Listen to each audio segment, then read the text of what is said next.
organize your mind to a certain level of organization, it in turn organizes the whole system. Your body, your emotion, your energies, everything gets organized in that direction.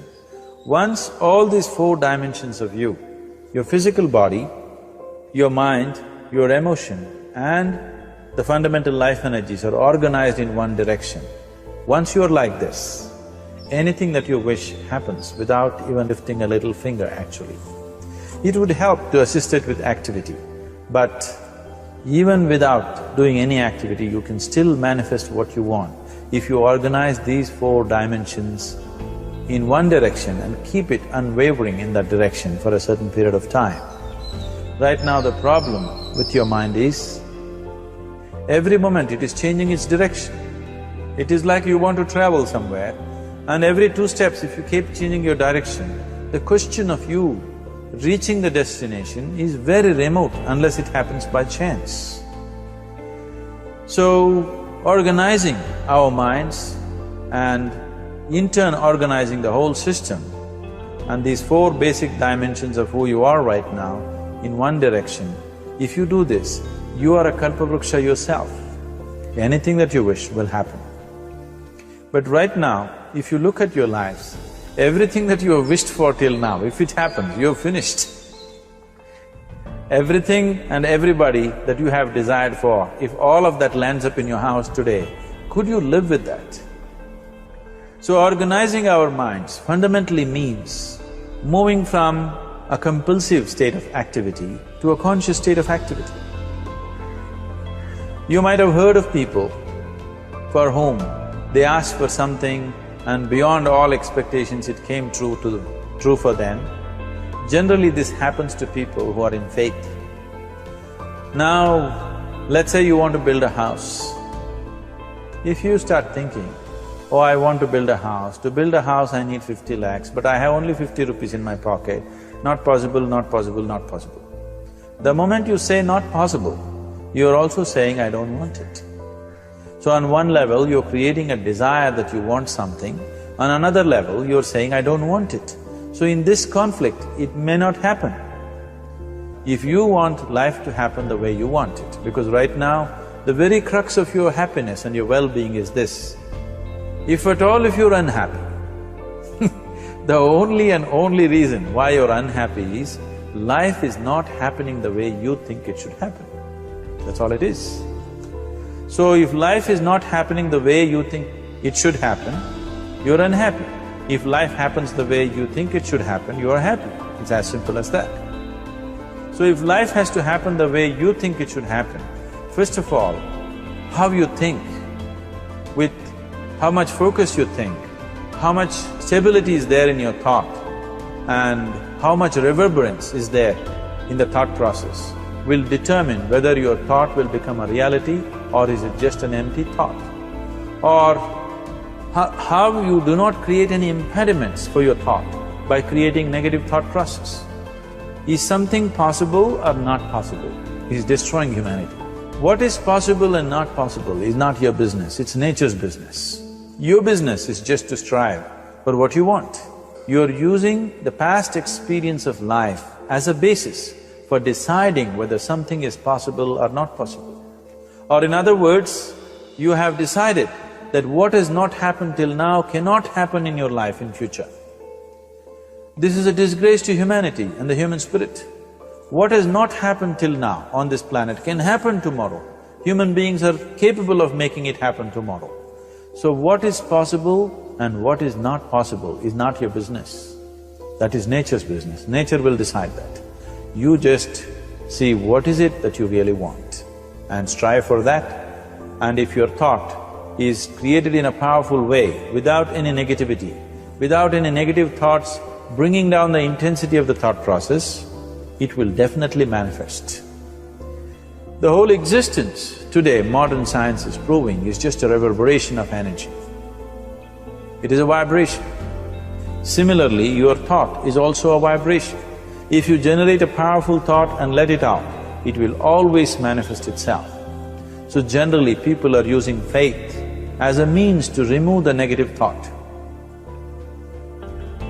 Today, once you have become thinking human beings, your faith is not too deep, it doesn't matter how much faith you think you have, somewhere doubts always crop up.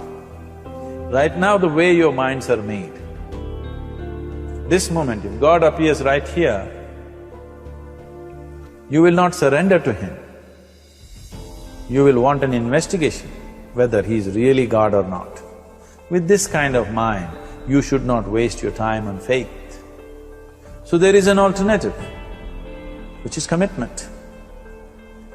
If you simply commit yourself to creating what you really care for, now once again, your thought gets organized in such a way, there is no such thing as whether it's possible or not possible. There is no hurdle in your thought process. Your thought flows freely towards what you want. Once this happens, making it happen will also naturally follow. So to create what you really care for, first and foremost thing is that what you want must be well manifested in your mind, that this is what I want. Is that what you really want? You must look at it, because any number of things in your life you have thought, this is it. The moment you reach there, you realize that's not it, it's the next one and the next one and the next one. So what is it that one really wants is one thing. First of all, we must explore. Once that is clear and we are committed to creating it, now there is a continuous process of thought in that direction. Once you can maintain a steady stream of thought without changing direction, definitely this is going to happen in your life, or it will definitely manifest as a reality in your life. So, either you make this human form into a kalpa vriksha, or you make it into one big mess, which is happening all over. So at every stage in our life, we tend to think, this is it. If this one thing happens, everything will be fine with my life. You reach there and you realize that's not it, and you postpone it to something else and something else. This is going on. The first and foremost thing is, you must be clear what is it that you really want. If you do not know what you want, the question of creating it doesn't arise.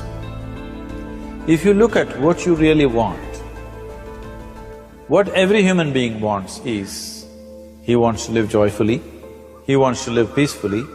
In terms of its relationships, he wants it to be loving and affectionate. Or in other words, all that any human being is seeking for is pleasantness within himself, pleasantness around him. If this pleasantness, if it happens in our body, we call this health and pleasure. If it happens in our mind, we call this peace and joy. If it happens in our emotion, we call this love and compassion. If it happens in our energy, we call this blissfulness and ecstasy. This is all that a human being is looking for.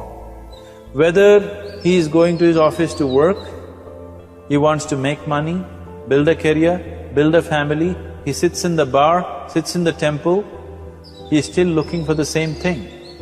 Pleasantness within, pleasantness around.